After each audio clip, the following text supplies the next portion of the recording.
Assalamualaikum warahmatullahi wabarakatuh. Perkenalkan, saya Dapa Kamaludin dengan NIM C240124163 dari kelompok 7 akan mempresentasikan hasil penelitian dengan judul Analisis Pertumbuhan, Reproduksi, dan Makanan Ikan Kerapu Macan Epinephelus puscoguttatus Peter Proskal 1775 yang ditangkap di Selat Makassar.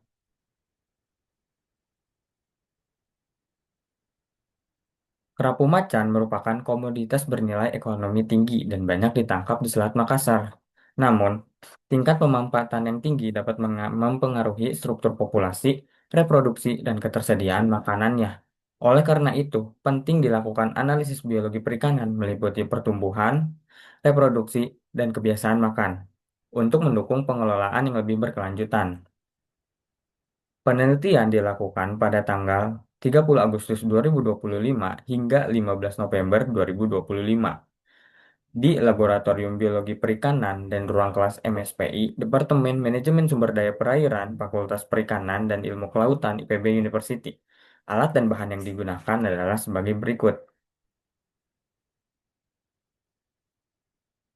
Prosedur kerja. Prosedur kerja yang kami lakukan dibagi menjadi tiga. Pertama, ada pertumbuhan, reproduksi, dan makanan ikan. Analisis data yang kami gunakan untuk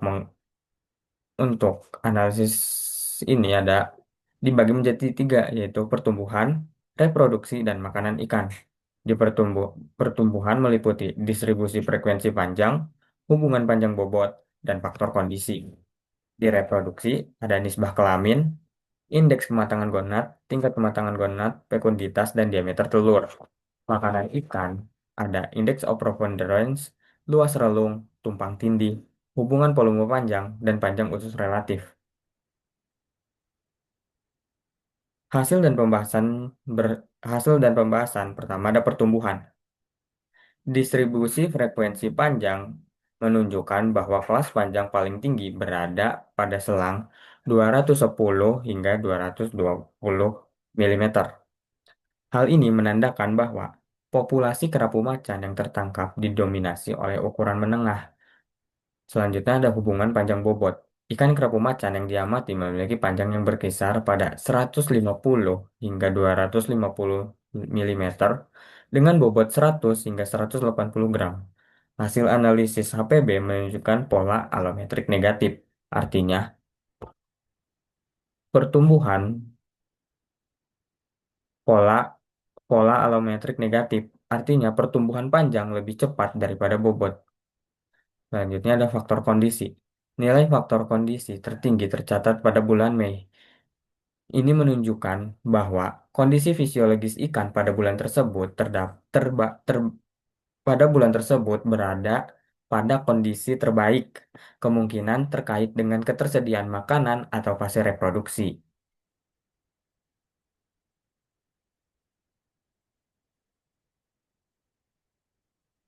Selanjutnya ada bagian reproduksi. Pertama ada proporsi kelamin. Proporsi kelamin jantan dan betina adalah 105 dibanding 105. Sehingga secara statistik dinyatakan seimbang karena nilai X hitung kurang dari X table. Artinya, tidak terdapat perbedaan signifikan antara jumlah jantan dan betina dalam populasi. Yang kedua, ada tingkat kematangan gonad, TKG. TKG memperlihatkan perbedaan dominasi antara jenis kelamin. Jantan didominasi oleh TKG3, menandakan banyak individu sedang berada fase perkembangan gonad lanjut. Betina didominasi oleh TKG2, menunjukkan banyak yang berada pada tahap awal perkembangan telur. Selanjutnya ada indeks kematangan gonad, IKG. IKG jantan dan betina menunjukkan pola paling tinggi pada TKG4. Hubungan antara IKG dan TKG bersifat linear, artinya semakin tinggi TKG, semakin besar nilai IKG, sejalan dengan bertambahnya massa gonad menjelang pemijahan. Hubungan fekunditas dengan panjang dan bobot. Grafik hubungan fekunditas baik terhadap panjang maupun bobot menurun. Hal ini menunjukkan bahwa individu dengan ukuran besar pada sampel ini belum tentu memiliki fekunditas tertinggi. Pola ini dapat terjadi karena perbedaan fase gonad, kondisi fisiologis atau pola pemijahan bertahap. Selanjutnya ada diameter telur. Diameter telur menunjukkan adanya dua puncak tertinggi, yang berarti kerapu macan memijah secara partial spawner, yaitu mengeluarkan telur dua kali dalam satu musim pemijahan. Selanjutnya hasil dari makanan ikan. Yang pertama ada indeks preponderance. IP menunjukkan bahwa kerapu macan tidak memiliki makanan utama. Artinya, pola makan bersifat opportunistic feeder, menyesuaikan dengan organisme yang tersedia. Yang kedua ada luas relung. Nilai luas relung memperlihatkan bahwa betina memiliki luas relung yang lebih besar, menandakan betina memanfaatkan makanan yang lebih beragam. Jantan memiliki relung yang lebih sempit sehingga lebih selektif terhadap jenis mangsa tertentu. Selanjutnya ada tumpang tindih relung. Nilai tumpang tindih relung mencapai 11,2747, menunjukkan tumpang tindih yang sangat tinggi antara jantan dan betina. Artinya, kedua jenis kelamin memanfaatkan jenis makanan yang sama, sehingga tidak terjadi pemisahan relung berdasarkan jenis kelamin. Selanjutnya ada panjang usus relatif. Nilai PUR menunjukkan kurang dari satu, yang berarti kerapu macan adalah ikan karnivora. Hal ini sesuai dengan kebiasaan makannya yang memangsa ikan kecil, udang, dan cumi-cumi. Hubungan volume makanan dan dengan panjang tubuh ikan kerapu macan. Volume makanan dalam lambung meningkat seiring pertambahan panjang tubuh.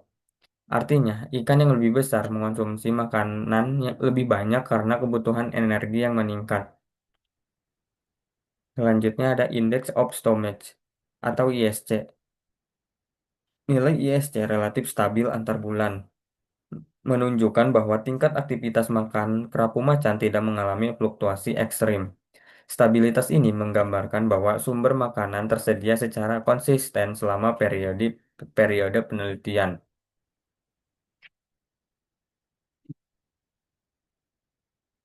Kesimpulan dari kami adalah kerapu macan memiliki pola pertumbuhan alometrik negatif, sehingga pertambahan panjang lebih cepat daripada bobot.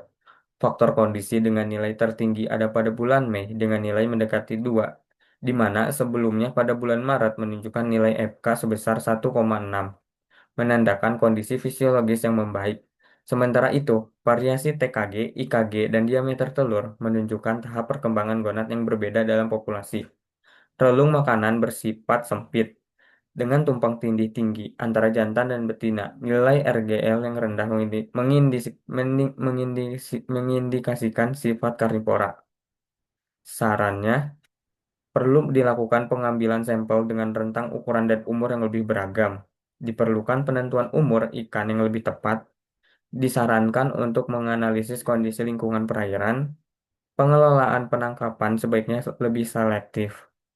Perlu dilakukan perbandingan dengan penelitian sebelumnya pada lokasi lain.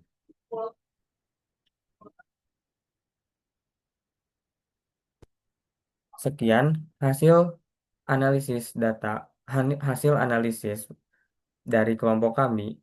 Mohon maaf bila ada kesalahan kata. Wassalamualaikum warahmatullahi wabarakatuh.